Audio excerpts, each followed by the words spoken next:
What was it? What was it about Mr. McCall that would cause these very wise men of Mr. Fuqua, Mr. Wink, Mr. Washington to make another story about Mr. McCall?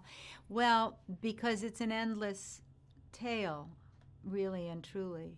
Mr. McCall was trained by the United States to be a killing machine and to do it without remorse or thought. And then they were finished with him and tossed him out, and he's kind of a lost man in many ways, and the loss of his wife adding to that pain that he's in, and he sees the world, and he is who he is, and off he goes too. And the pains in the world that people bear are endless. The tales, each human being with a different story, those shots of the patrons in the back of his lift car and the pains that every one of those human beings is suffering through, very real. And so the stories are endless. And so the tale of Robert McCall could go on and on and on and on. Well, I am asked quite a bit what would make me want to reprise this role of Susan Plummer, and I would say to anyone asking me, well, if you had the chance to be Susan Plummer, wouldn't you take it and run?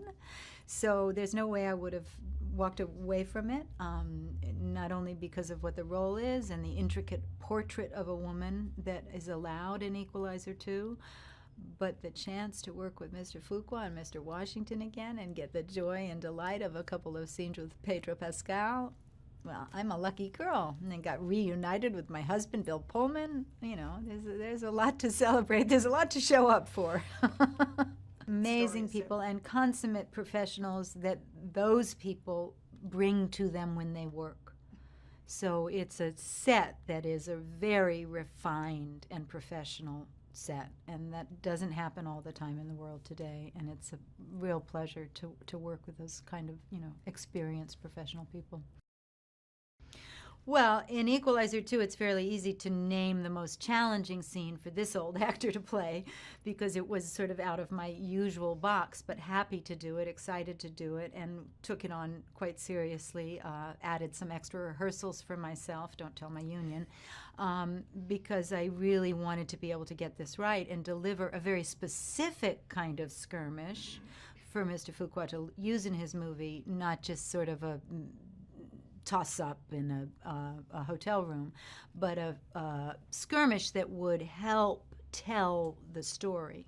So getting really, really specific. And because it's written in such a way by Richard Wank, where you're seeing a woman behave in a fight situation. She's not a superhero. She's not Wonder Woman. She didn't come from another planet.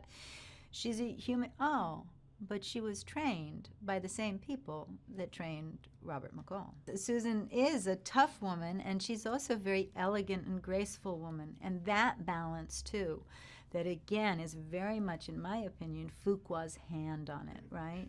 So he's not going to have me play some strap-in, deep-voiced, tough nut. He wants her to be a lady.